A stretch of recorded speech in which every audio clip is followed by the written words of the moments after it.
Hi, I got some Super Session number 2, the Lawson's Finest Liquid Beer. They brew at Two Roads, just like Sip of Sunshine, both which are available much more often in the whole New England area now, especially in Boston.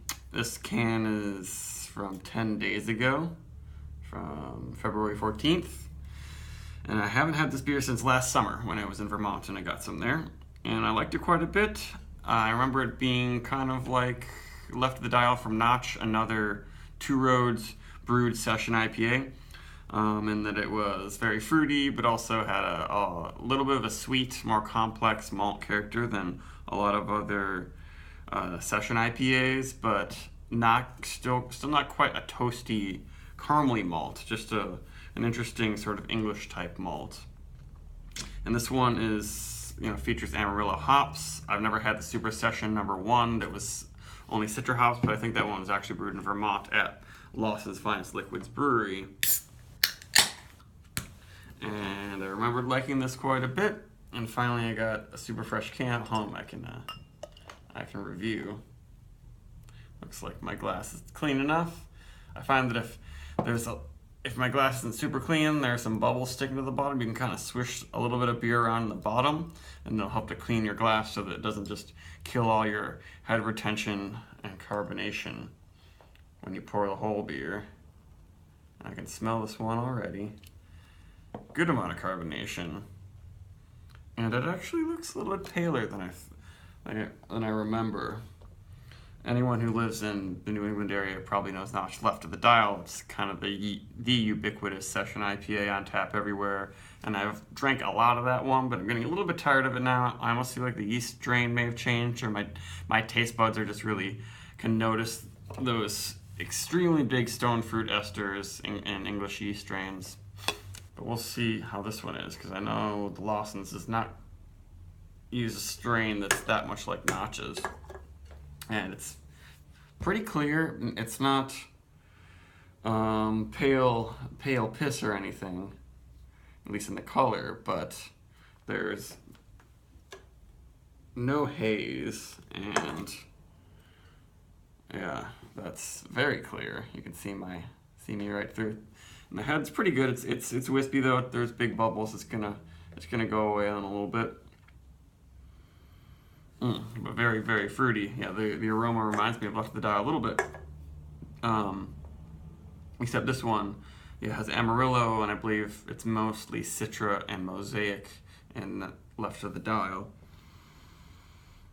But it's some nice sweet, grapey, toasty, very, very lightly toasty British malt aroma with lots and lots of sweet citrus from the Amarillo. And very light resin. I don't get any big green herbaceous oniony things happening at all. It smells pretty nice. Let's see what they say on this. They say assertive hop character, copious amounts of them. Yeah, they don't even suggest any different flavors from this. The aroma is very nice. It's only like a clean resiny hop character. Mostly fruity hop and malt combo here. And the head's died down. It's not very thickly bubbled or anything, but doing okay on there.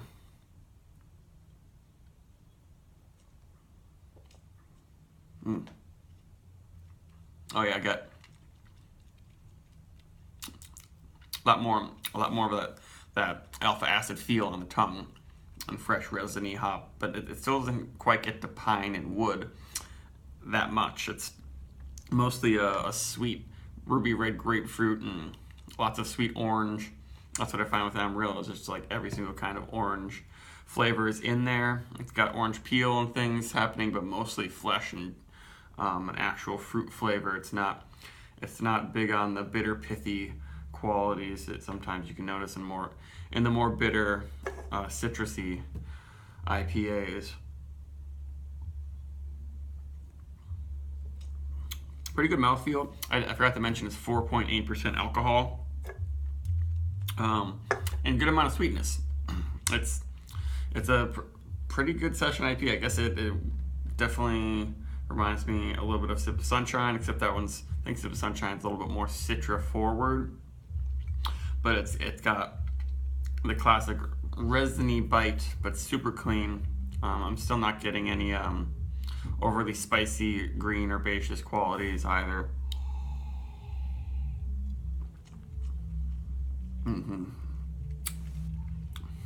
It's pretty good. I almost wish it were a teeny bit colder because it got really warm here today. But I really love the fruity aroma and all the fruit they're getting out of the hops and in this beer.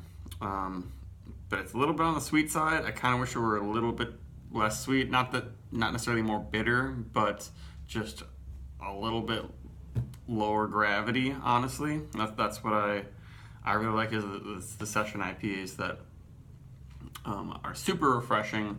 I don't know if I would say this is ultra refreshing because they seem to want to give you enough of a malty body so that it doesn't taste watery or more like feel watery.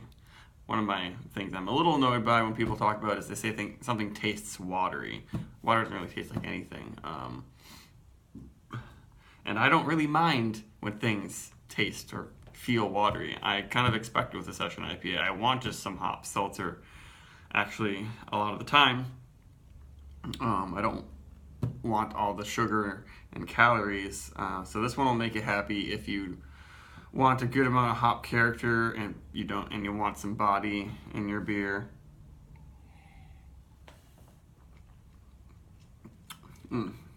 But the flavors are really great in this. It just depends on the kind of session IPA that you like.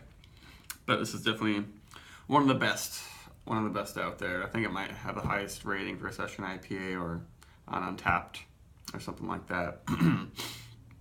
And definitely deservedly so. But the only thing is that if you want something that's crazy refreshing, this isn't really going to be your beer, in my opinion. But it's great. 85 or whatever. Well, definitely snatch these up if you see them. I don't really see how anyone could not enjoy this beer at all. It's just not that bitter, and it's just so fruity, and the hop resins are mild, and there's nothing really messed up about it at all, as you would expect. So